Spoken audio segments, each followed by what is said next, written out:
Okay. மாலை வணக்கம். ரொம்ப நேரம் பேச முடியாது, பயங்கர டயர்டாக இருக்குது. யூகி சேது சார், நீ பயங்கரமாக கலாச்சிருக்கீங்க போல் இன்றைக்கி. ஏன்னா இப்போ இங்கே வீடியோ எடுத்து அதுக்குள்ளேயும் எடிட் பண்ணி போயிட்டு திரும்பி என் ஃப்ரெண்டு எனக்கு அனுப்பிட்டான். அது டைட்டில் போட்டிருக்காங்க, யூகி சேது மிஷ்கினை பங்கமாக கலாய்த்த யூகி சேது. Thank you sir. அவர் கிளாப் பண்ணிங்க.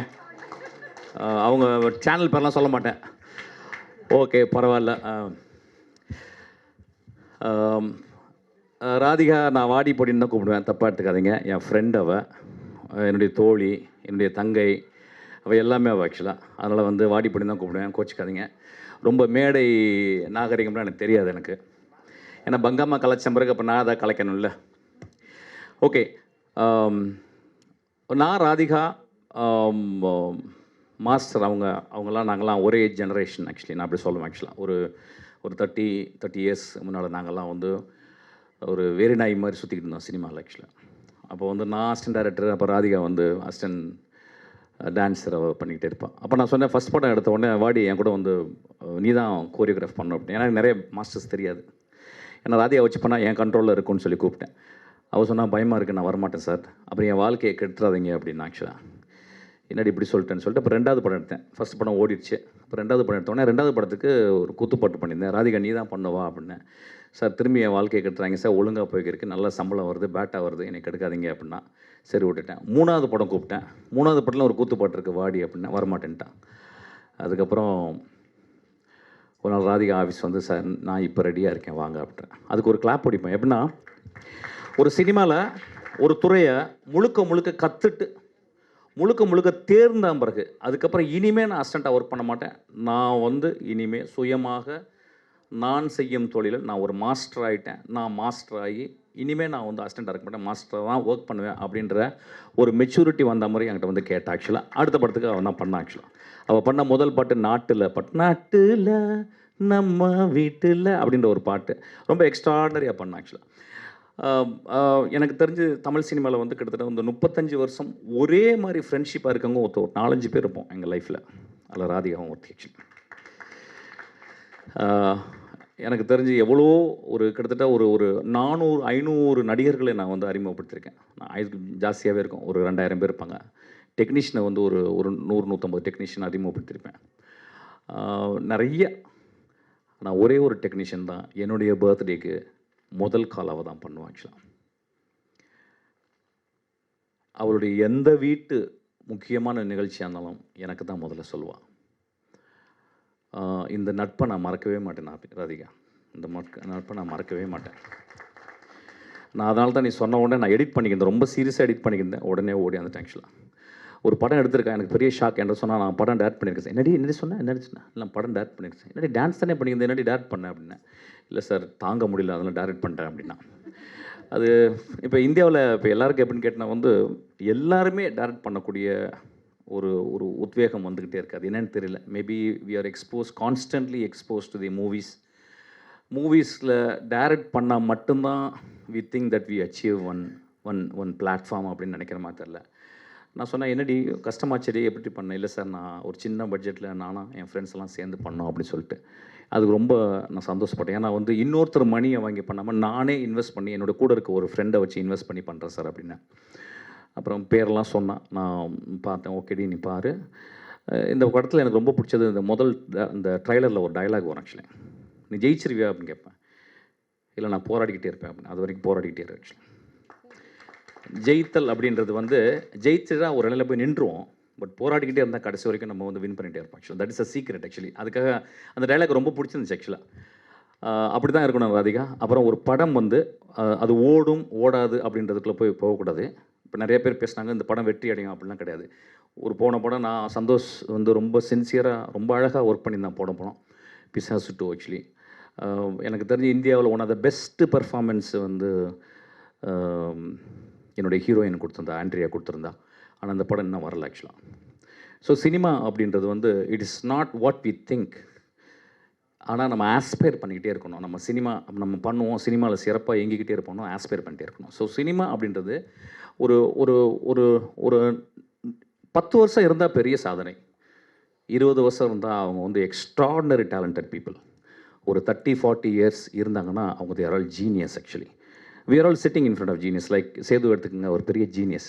நான் அவர் கூட நிறைய படங்கள் ஒர்க் பண்ணணும் கதை சொல்லுவேன், ஏதாவது ஒன்று மிஸ் ஆகி போயிடும். இந்த படத்தில் நான் சொல்லிட்டேன், சார் நீங்கள் ஒன்றுமே பேசக்கூட இந்த படத்தில் நீங்கள் ஒர்க் பண்ணணும் அப்படின்னு சொன்னேன். இன்னும் the experience which I had, which I gone through. Wise old man சொல்லுவாங்க ஆக்சுவலி. நான் கமல் சாரோட ரொம்ப கூட இருந்ததில்ல, 40 நாள் தான் இருந்தேன். அதுக்கப்புறம் ஒரு 80 நாள் வந்து யுகி சேது சாரோட இருந்திருக்கேன் ஆக்சுவலாக. எனக்கு தெரிஞ்சு அவ்வளோ லேர்ன் பண்ணிக்கிட்டேன், அவ்வளோ விஷயங்கள் எனக்கு சொன்னார் ஆக்சுவலாக. ஒவ்வொரு ஷாட்டு முடிஞ்ச பிறகு அவர் அதை பற்றி கமெண்ட் பண்ணுவார் ஆக்சுவலி. இப்போ அவர் பேசும்போது பார்த்துருப்பீங்க வந்து எவ்வளோ கிளாரிட்டியாக இருந்திருக்கும் பாருங்கள். அவர் வந்து சினிமாவை there are very very few great people in cinema, they live for cinema and cinema lives because of them. அதில் one of the person is cinema lives because of them. அதுக்கப்புறம் இன்னொரு லெஜெண்டுக்கிட்ட ஒர்க் பண்ணேன் ரொம்ப நாளைக்கு அப்புறம். நாசர் சார்கிட்ட ஒர்க் பண்ணேன். Nassar sir work பண்ணிட்டு என்னென்னா, நாசர் சார் கிளைமேக்ஸில் ஒரு பெரிய ஃபைட் போடணும் ஆக்சுவலி. அவர்னால ரொம்ப என்னெல்லாம் ஃபைட் பண்ண முடியாது. இல்லை நீங்கள் வாங்க நான் ஃபைட் போட வைக்கிறேன்னு சொல்லியிருந்தார். இப்போ தான் ஒரு 2 நாளைக்கு முன்னாடி தான் ஃபைட் எடிட் பண்ணேன் ஆக்சுவலாக. எக்ஸ்ட்ரானரியாக பண்ணியிருக்கார் அவர் வந்து. எனக்கு தெரிஞ்சு நாசர் வாழ்ந்த காலங்களில் நாம் வாழ்கிறோம் அப்படின்றது ரொம்ப பெருமையாக நினைக்கிறேன் ஆக்சுவலாக வந்து.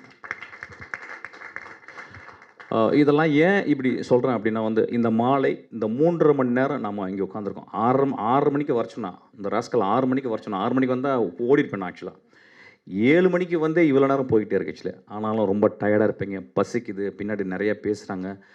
பட் இருந்தாலும் இதெல்லாம் எதுக்குன்னா, சினிமா வந்து ஒரு மனுஷி அல்லது ஒரு மனிதனுடைய சாதனையின் நம்ம பின்னால் வந்து நம்ம பாராட்டி கைத்தட்டுறதுக்காக தான். அது மாதிரி ரொம்ப தேங்க்ஸ். உங்களுக்காக நீங்கள் கைத்தட்டிக்கணும் இந்த விழாவுக்கு வந்ததுக்கு, இவ்வளோ நேரம் பார்த்ததுக்கு. ட்ரைலர்லாம் பார்த்தேன். நான் ரொம்ப பெரிய கமெண்ட்லாம் சொல்ல மாட்டேன், ஏன்னா நான் எப்போயுமே ரொம்ப ப்ராக்மேட்டிஸ்ட். நான் வந்து படம் வந்து ஆடியன்ஸ் ஃபஸ்ட்டு டே பார்த்து நல்லா இருக்குதுன்னு சொன்ன பிறகு பத்திரிக்கையாளர் ரொம்ப எக்ஸ்ட்ரானரியாக இருக்குன்னு சொல்லாமல் இருந்தால் ஒரு நல்ல படம்னு சொல்லுவேன் ஆக்சுவலாக. நீ எடுத்துகிட்டு உன் வேலை முடிஞ்சிருச்சு, அவங்க பார்த்துப்பாங்க. இந்த பத்திரிக்கைக்கான்ட்ட என்ன கேட்குறேன்னா, ராதிகா 36 மார்க் வாங்கியிருந்தான்னா அவளுக்கு 50 மார்க் போடுங்க, 30 மார்க் வாங்கியிருந்தா 40 மார்க் போடுங்க. ஏன்னா முதல் குழந்தையை நீங்கள் முத்தம் கொடுத்து தாளாட்ட வேண்டும், பாராட்ட வேண்டும். குறைகள் இருந்தால் பரவாயில்ல. ஏன்னா சினிமான்றது வந்து ஃபிலிம் மேக்கிங் வந்து it's not something very easy to handle. It's not everybody's cup of coffee or cup of tea or cup of cake. ரொம்ப கஷ்டமானது. ஆஸ்பிரேஷன் எல்லாருக்குமே இருக்குது. நான் வந்து இப்போ இந்த படம் தான் ட்ரெயின்னு ஒரு படம் எடுக்கிறேன். அந்த படம் எடுத்து நான் வந்து ட்ரெயினை போய் ஸ்டடி பண்ணிட்டு வரும்போது ஒரு ட்ரெயின் வந்து எனக்கு ஒரு பெரிய யமன் மாதிரி தெரிஞ்சுது. எப்படின்னா 24 இன்ச்சு தான் ஒரு ட்ரெயின். அந்த ட்ரெயினுக்குள்ளே இப்படி போகும்போது 2 கை இடிக்கும். நம்ம இப்படி தான் போக முடியும். அப்போ உடனே ஆர்ட் டைரக்டர் சொன்னார் வந்து, சார் ஒரு 4 இன்ச்சு பெருசாக பண்ணிக்கலாம் சார். இல்லை சார் வேணாம் சார், எனக்கு வந்து எவ்வளவு நீங்கள் ரெசிஸ்டன்ஸும் கான்ஃப்ளிக்ட்டும் கொடுக்குறீங்களோ அதுலேருந்து தான் என் ஃபார்ம் வரும் அப்படின்னு சொன்னேன். ஸோ ஒரு ஒரு ஒரு சினிமா இப்போ நம்ப மாட்டேங்க, அதுக்குள்ளே போனோன்னா ஒரு அதுக்குள்ளே ஒரு கேமராவை எப்படி கொண்டு போகிறோன்னா ஒரு பெரிய கேமரா வைக்க முடியல. அதுக்காக ஒரு 20 கேமரா டெஸ்ட் பண்ணோம். அப்புறம் we have used a very interesting camera. That camera itself taught me how to compose a shot. அந்த கேமரா எனக்கு சொல்லிக் கொடுக்குது. அந்த கேமரா ஸ்டெடிகேம் இல்லை, ஒன்று ஸ்டெடிகேம் இல்லைன்னா அந்த கேமரா சொல்லி ஸ்டெடிகேம் இல்லை, நீ மூவ் பண்ணு அப்படின்னு சொல்லி கொடுத்து, எங்கே கேமரா வைக்க முடியாதோ அங்கே வை அப்படின்னு சொல்லுது. ஸோ சினிமா ஒவ்வொரு படமும் ஒரு படம் வெற்றி அடைஞ்சிச்சுன்னா அந்த படம் அடுத்த படத்துக்கு எந்த ஒரு ரெஃபரன்ஸும் கொடுக்காது. அதனால தான் சினிமா கிரேட்டாக இருக்குது. ஒரு சினிமா போன படம் என் படம் பெரிய வெற்றி அடைஞ்சிச்சுன்னா அந்த வெற்றி என்னுடைய அடுத்த படத்துக்கு எந்த ஹெல்ப்பும் பண்ணாது. அந்த வெற்றியில் கிடைக்கிற ஒரு கான்ஃபிடென்ஸ் மட்டும் எனக்கு ஒரு ஹெல்ப் பண்ணும். தோல்வியில் எனக்கு ஒரு பெரிய மன தைரியத்தை கொடுக்கும், இந்த படம் எப்படியாவது வெற்றி பெறணும்னு சொல்லிட்டு. So no way my past success or failure connects to my present film. Present film போன படம் 100 படங்கு ஒர்க் பண்ணியிருந்தேன். இதில் வந்து 200 மடங்கு ஒர்க் பண்ணணும். அப்படி தான் சினிமா ஆக்சுவலாக. இது வந்திருக்க எனக்கு ரொம்ப ஹாப்பி. எல்லாருமே சொன்னாங்க பெண்கள் there is no gender now, all are actors now. ஜெண்டரே கிடையாது. இன்னும் 25 வருஷத்தில் ஆம்பளையும் புள்ள பெற்றுப்பான். அதுக்கெல்லாம் ரிசர்ச் போய்கிட்டு இருக்கு. என்ன ஒன்று 10 மாதம் சுமப்பானா தான் பிரச்சனை. So there is no gender here. Gender இல்லாமல் போய்விடும். நாம் 2025 நோக்கி இன்னும் ஒரு பாதி வந்துட்டோம் ஆக்சுவலாக. ஜெண்டர் கிடையாது. ஸோ அதனால் நான் வந்து பெண் பண்ணிட்டோமா அதனால எல்லாம் அப்போலாம் பண்ணேன். இவன் ஒரு ஆம்பளை தான், பொம்பளைன்னு சொல்லுவோமா அவளை, இவன் ஒரு ஆம்பளை தான் ஆக்சுவலி. எங்கள் வீட்டு ஆம்பளை தான் ஆக்சுவலாக. அவருடைய கணவர் என் நெஞ்சத்துக்கு ரொம்ப இனிமையானவர். வயலின் வாசிக்கிறவர், வாழ்க்கையில் வயலின் வாசிக்கிறேன்னு நல்லா யோசிச்சு பாருங்கள். உனக்கு வைஃப் என்னப்பா ஆகணும்? நான் வயலின் வாசிக்கணும் அப்படின்னு யாரும் சொல்லுவோமா? அவர் அந்த மாதிரி சொல்லியிருக்காரு. ஆக்சுவலாக அவருக்கு கிளாப் அடிங்க. அது எங்கே வயலின் வாசிக்கணும்? இளையராஜா கிட்ட வயலின் வாசிக்கணும். இந்த படத்தில் கேட்டார், இந்த படத்தில் என்ன சார் என்னை கூப்பிடவே இல்லையே நீங்கள் வந்து அப்படின்னு. ஐயோ நான் ஆமாங்க, நான் உங்களை மிஸ் பண்ணிட்டேன். ஏதோ குரூப் பாலிடிக்ஸ் பண்ணிட்டாங்க. சினிமாவில் எல்லாத்துலையும் பாலிடிக்ஸ் பண்ணுவாங்க. ஒரு 5 வயலினிஸ்ட் கூப்பிட்டா கூட அதுக்கு பாலிடிக்ஸ் பண்ணுவாங்க. எப்பா நீ என்னை பார்த்து மரியாதை இல்லாமல் பார்த்தப்பா, அதனால் கூப்பிட்டு அவனு கூப்பிடுமா. நான் சொன்னேன் அடுத்த படத்தில் வந்து ஒர்க் பண்ணுங்கன்னு.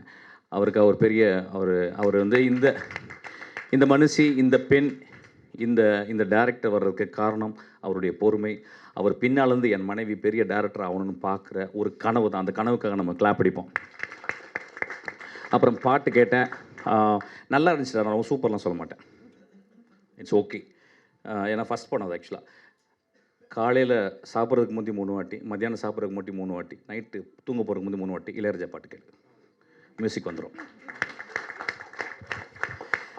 ஏன்னா அவனுடைய ஃப்ரேஸ் அந்த அந்த அந்த அந்த ஃபஸ்ட்டு ஃப்ரேஸ் வந்து இன்னும் கிளாரிட்டி வேணும். செந்தூரப்பூவே போச்சு, முடிஞ்சு ஃப்ளாப்பு. அப்படியே எல்லாரையும் ஃப்ளாப் ஆக்கிட்டாரு. இளங்காத்து வீசுதே 3 நோட்டு தான், 4 நோட்டு 5 நோட்டு முடிஞ்சிச்சு. அது திரும்பி கேள். ஆக்சுவலாக அதான் சாப்பிட்றதுக்கு முந்தி சாப்பிட்ட பிறகு கேள். ஆக்சுவலாக there should be a humility. அவர் வந்து ஒரு பெரிய ஜீனியஸ். ஆக்சுவலி அவரை பற்றி ஒரு பயோபிக் வருது. நான் ரொம்ப பார்க்க ரொம்ப ஆவலோடு இருக்கேன். Dhanush extraordinary actor. அவருக்கு கிடைச்ச ஒரு பெரிய கிஃப்ட்டு ராஜாவாக வேடம் போடுறதுக்கு. ஆக்சுவலி ராஜாவாக யாருமே வேடம் போட முடியாது. ராஜாவாக வேடம் போடுறதுக்கு தனுஷ் கிடைச்ச ஒரு பெரிய ஒரு வாழ்க்கையின் மிக முக்கியமான உன்னதமான டைம்னு நினைக்கிறேன். I think he will score, he will do the justice. அந்த பையன் டேரக்டர் எனக்கு ரொம்ப பிடிச்ச பையன். அந்த படம் பெரிய வெற்றி படமாக வரணும்னு வச்சுருக்கேன். அதுக்கப்புறம் ராஜா சாருடைய நிறைய பயோபிக்ஸை நம்ம கண்டினியூஸாக தொடரலாம். ஏன்னா it's a vast subject. So it's a beautiful time. வேற என்ன பேசுகிறது? விஜய் சேது சார், யுகி சேது சார், ரொம்ப தேங்க்ஸ் சார். உங்கள் நட்பு ரொம்ப சந்தோஷம். என் படத்தில் நீங்கள் இருக்கிறீங்க, அந்த படம் ஓடும் சார், நல்லா பெருசாக ஓடும். அதுக்கெல்லாம் நீங்கள் தான் ஒரு பெரிய காரணமாக இருப்பீங்க. அப்புறம் நடுவில் கொஞ்சம் காசிப் பேசிக்கிறேன். விஜய் சேதுபதி பற்றி பேசுகிறேன். ஆக்சுவலி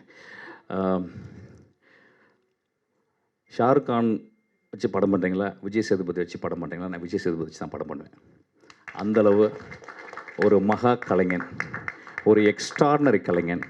எனக்கு கிடைச்ச ஒரு குழந்தை, ஒரு நண்பன். இந்த படத்துக்கு வந்து அவ்வளோ பியூட்டிஃபுல்லாக ஒர்க் பண்ணியிருக்கான்.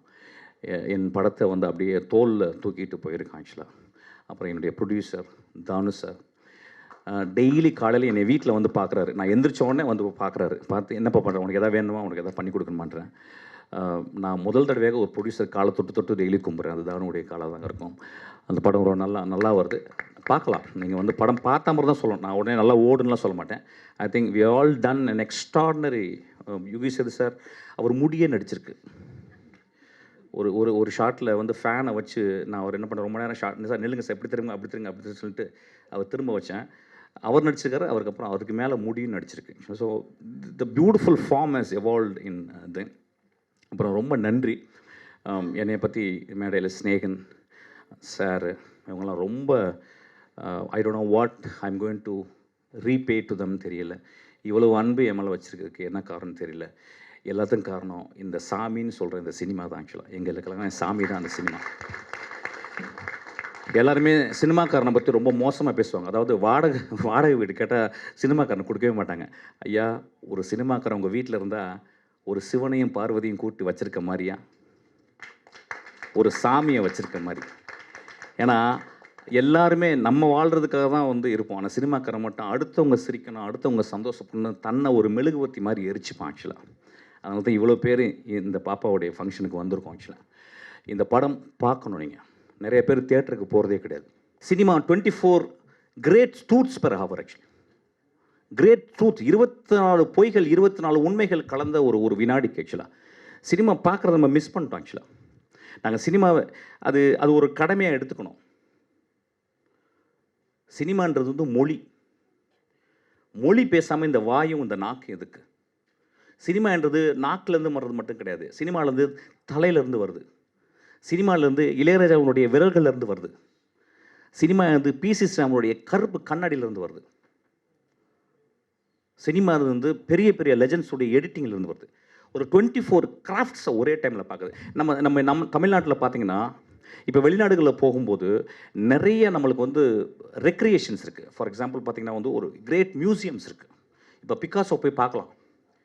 இங்கே இங்கே பார்த்தீங்கன்னா உங்களுக்கு வந்து இப்போ ஒரு ஆதிமூலத்துக்கோ மருதுக்கோ ஒரு ஒரு ஒரு எக்ஸிபிஷன் கிடையாது. இங்கே ஒரு கேலரி கிடையாது. இங்கே வந்து கான்செர்ட்ஸ் கிடையாது. அங்கே ஒரு கான்செர்ட்ஸ் இருக்குது. ஏதாவது ஷூபைருடைய கான்செர்ட்டோ, ஷாப்பானோ, பீத்தாவனோ, பாக்கோ ஏதாவது ஒரு கான்செர்ட்ஸ் இருக்கும். வெளிநாடுகள் இங்கே கிடையாது. இங்கே எல்லாத்தையும் சேர்த்து சினிமா ஒன்று தான் இருக்குது. எல்லா பீத்தாவன், ஷூபர்ட்டு, ரஹ்மானினோவ், ஷஸ்டகோவிச் எல்லாத்தையும் இளையராஜா தலைக்கில் வச்சுருக்காரு. எல்லா ஃபோட்டோகிராஃப்ஸு, எல்லா பெஸ்ட்டு விஷுவலையும் பிசி ஸ்ரம் ஸ்கூலில் வந்த அந்த அந்த அந்த அந்த அந்த சினிமாட்டோகிராஃபர்ஸ் தலையில் வச்சுருக்காங்க. எல்லாருமே மிகச்சிறந்த டேரக்டர்ஸ். வெற்றிமாறன் வந்து நான் 3 நாளுக்கு முந்தைய பேசினேன். இது ஒரு முக்கியமான இதுவாக நான் பதிவு பண்ணணும்னு வச்சுக்கிறேன். நான் வந்து கேட்டேன், வெற்றி என்ன பண்ணுறீங்க வெற்றி, சரியாக தூங்குறீங்களா அப்படின்னு கேட்குறேன். வெற்றி நானும் ஒன்றா வேலை செஞ்சோம், கதிர்த்து ஒன்றா வேலை செஞ்சேன். என்னுடைய நண்பன், நல்லா படிக்கிற நண்பன். அப்போ நான் சொன்னேன், எப்படி இருக்குது வாடிவாசல் எப்படி வரணுன்னு. ராஜா நல்ல வேலை பேசுகிறீங்க இந்தாங்க அப்படின்னு வாடிவாசலுடைய அந்த நாவல்லேருந்து அவன் திரைப்படமாக போடும் அந்த அந்த அந்த பகுதியை எனக்கு சொன்னான். நண்பர்களே, இந்தியாவில் பழைக்க போகிற இன்னொரு மிகச்சிறந்த படைப்பாக நான் அதை பார்ப்பேன். அந்த வாடிவாசல் அவ்வளோ பெரிய ஹிட் ஆகும். எக்ஸ்ட்ராடனரி ஆக்டர் வந்து சூர்யா. ஆனால் வாடிவாசலுக்கு அப்புறம் is going to become a legend actually. அந்த மாதிரி ஒரு பியூட்டிஃபுல்லான ஒரு கதையை வெற்றிமாறன் சொன்னான். நான் ஏன் உங்கள்கிட்ட பகிர்ந்துக்கிறேன் அப்படின்னா, சினிமா அவ்வளோ அலாதியானது. ஒரு சினிமாவை போய் தேர்ந்தெடுத்து பாருங்கள். சில நேரங்களில் வந்து இந்த மாதிரி படங்களில் போயிட்டு நம்ம பார்க்க வேணுன்ற ஒன்று பார்க்குங்க. சினிமா நீங்கள் போடும் தானம் ஞாபகம் வச்சுங்க. தானத்தை நிப்பற்றாதீங்க. நிறைய பேர் வீட்டிலே உட்காந்து படங்கள் பார்க்குறீங்க. வீட்டில் உட்காந்து எப்படி படம் பார்க்க முடியும்? வெங்காயம் வெட்டிக்கிட்டே படம் பார்ப்பீங்களா? இல்லை புருஷனை திட்டிக்கிட்டே பார்ப்பீங்களா படத்தை? இல்லை பொண்டாட்டி திட்டிக்கிட்டே பார்ப்பீங்களா? சினிமான்றது இங்கேருந்து போகும்போது அழகாக ட்ரெஸ் பண்ணிட்டு பெர்ஃப்யூம் அடிச்சுட்டு இங்கேருந்து ஒரு காரில் போயிட்டு உட்காந்துட்டு குழந்தைங்களோட உட்காந்துட்டு பாப்கார்ன் வாங்கிட்டு பஃப் வாங்கிட்டு உட்காந்துட்டு அப்படி அண்ணாந்து பார்த்தா நிறைய நாதலெல்லாம் வரும். அதெல்லாம் பார்த்துட்டு புருஷன்ட்ட பக்கத்தில் எனக்கு அந்த நகையை வாங்கி கொடுங்கன்னு சொல்லுங்கள், எல்லாம் பண்ணுங்கள். அதுக்கப்புறம் ஒன்று போடுவான் ஒருத்தன். அண்ணாந்து பார்க்கக்கூடிய விஷயம் கடவுளுக்கு அப்புறம் சினிமா மட்டும்தான். நான் என் சினிமாவுக்கு மட்டும் பேசலை, எல்லா சினிமாவுக்கும் பேசுகிறேன். சினிமா பார்க்குறதே நீங்கள் மந்த்லி ஒரு எக்ஸ்பென்ஸ் வந்து ஒரு படம் ஒரு குடும்பத்தில் ஒரு 5 பேர் வீட்டில் போய் பார்க்கலன்னா அது குடும்பமே இல்லைன்னு நான் சொல்லுவேன். கோவிலுக்கெலாம் போகாதீங்க, படத்துக்கு போங்க. கோவில் போனால் பாவம் பண்ணுறவங்க தான் வேணா. கோவிலுக்கு போனால் ஈஸியாக சொல்லிடுறேன், சார் நான் அடுத்த பாவம் பண்ண போகிறேன், கொஞ்சம் மன்னிச்சுங்க, பாவம் பண்ணிவிட்டேன் அதையும் மன்னிச்சுங்க அப்படின்னு சொல்கிறோம். சினிமாவில் அப்படி கிடையாது. போய் சிரிக்க போகிறீங்க, அலாதியை ரசிக்க போகிறீங்க, அழ போகிறீங்க. டியர் டெக்ஸ் ப்ராக்டிஸ் யாராவது பண்ணுறீங்களா? நீங்கள் எக்ஸசைஸே பண்ணுறதில்ல, வெறும் தம்பிள்ஸ் மட்டும் அடிச்சுக்கிருக்கோம். நம்ம டியர் டெக்ஸை ப்ராக்டிஸ் பண்ணணும், சிரிக்கிறதுக்கு ப்ராக்டிஸ் பண்ணணும், மனம் விட்டு சிரிக்கணும்.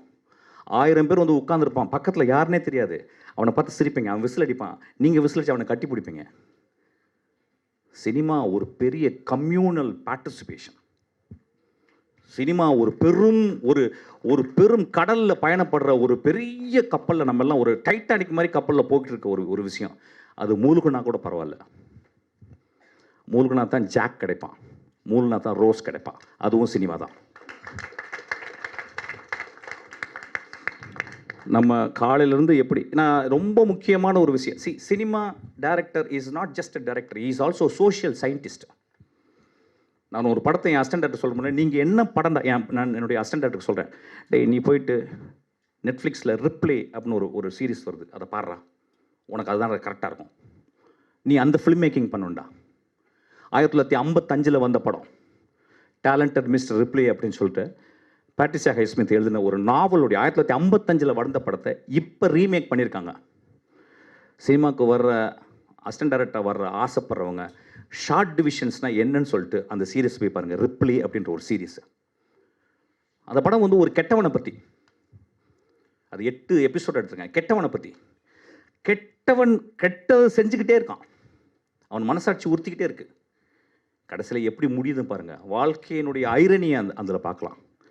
அதோடைய ஒன் ஆஃப் த பெஸ்ட் ஃபார்மாக நான் பார்க்குறேன். இப்போ நான் பார்த்த எக்ஸ்ட்ராடனரி.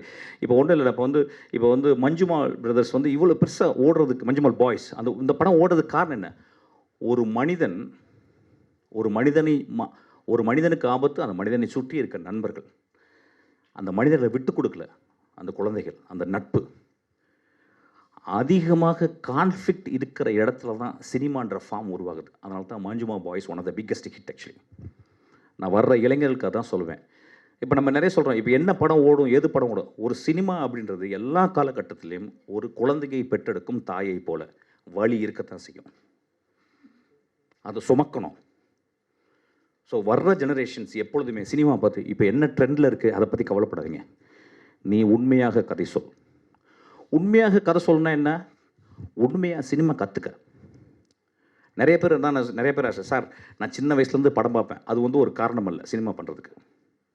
நீ சின்ன வயசுலேருந்து எல்லாருமே எங்கள் அப்பா பார்க்குறாரு, எங்கள் தாத்தா பார்க்குறாரு, எங்கள் பாட்டி பார்க்குறாரு, எல்லாருமே பார்க்குறோம். பார்க்காதவங்க இல்லை. ஆனால் சினிமாவை செய்ய வருபவன் ஒரு 1000 பேர் தியேட்டருக்குள்ள வரான் அப்படின்னா 1000 பேர் அண்ணாந்து பார்க்குறாங்க அப்படின்னா அந்த 1000 பேரோட அறிவாளியாக அந்த 2.5 மணி நேரத்தில் இருக்கணும் அந்த டேரக்டர். அது ரொம்ப முக்கியம். அப்போ 1000 பேர் அண்ணாந்து பார்க்கறதுக்கு அந்த படத்தில் வந்து இதுவரை நான் பார்க்காத காட்சி, இதுவரை நான் கேட்காத கதை, இதுவரை நான் யோசிக்காத விஷயங்களை சினிமாவில் சொல்லணும்னு கேட்குறான். அதனால தான் 150 ரூபா கொடுக்குறாங்க.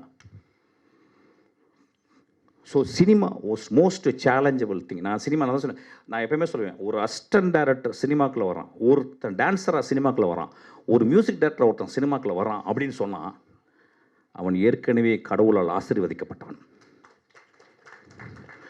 அவன் ரொம்ப ஈஸியாக போயிட்டு நான் வந்து அந்த வேலை செஞ்சுக்கிறேன், இந்த வேலை செஞ்சுக்கிறேன், ஈஸியாக போயிட்டு காலையில் 5 மணிலேருந்து நான் காலையில் 8 மணிலேருந்து நான் சாயங்காலம் 5 மணி வரைக்கும் ஒரு வேலை பண்ணேன்னு சொல்ல.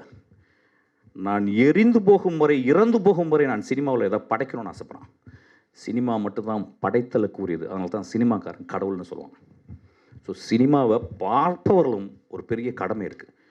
ஸோ சினிமாவில் நீங்கள் பார்க்க வரீங்க. நான் சொல்லுவேன் ஆக்சுவலாக, சிவன்னா யாருக்கு தெரியும்? நம்மளுக்கு சிவன்னா நம்ம சிவாஜி மட்டும்தான் சிவன்னு தெரியும். திருவிளையாடலில் நம்ம சிவனை எப்போ பார்ப்போமான்னு எனக்கு தெரியல ஆக்சுவலாக. ஆனால் நம்ம சிவாஜியை நம்ம திருவிளையாடலில் பார்த்துருக்கோம். அம்மா அப்படின்னா அந்த காலத்தில் கண்ணாம்பான்னு ஒருத்தங்க இருந்தாங்க. அவங்கள தவிர அம்மாவை நான் பார்த்ததே கிடையாது. அதுக்கப்புறம் சவுக்கர் அவங்க நிறைய பேர் அதுக்கப்புறம். ஸோ சினிமா பார்த்தல் அப்படின்றது வந்து அதை சொல்லுவாங்க, ஒரு என்டர்டெயினுக்காக போகிறோம் இல்லை. It not only entertains, it elevates you. ஒரு நல்ல திரைப்படத்தை பார்க்கும் பொழுது நானும் அந்த இயக்குனரும் நானும் அந்த மகா கலைஞர்களும் கைகோர்த்து நடக்கிறோம். இந்த படம் அப்படி இருக்கணும்னு நான் ஆசைப்பட்றேன். இந்த படம் ஓடணும்னு நான் ஆசைப்பட்றேன். அதனால் 36 மார்க்கை 50 போடுங்க, 30 மார்க்கை 40 போடுங்க. இந்த குழந்தைக்கு வழி விடுங்க. இவ வந்து டான்ஸ் மட்டும் நான் சாகணும்னு ஆசைப்படல. நான் டைரக்டும் பண்ணிட்டு நான் சாவேன்னு சொல்கிறான். அதுக்கு நம்ம கை தட்டுவோம், அதுக்கு நம்ம கூட இருப்போம். இங்கே வந்தவங்க எல்லாமே எனக்கு ரொம்ப சந்தோஷம். நான் தனித்தனியாக பேசலை, ஏன்னா ரொம்ப லேட் ஆயிடுச்சு. நீங்கள் எல்லாம் நல்லா இருப்பீங்க. தேங்க்யூ.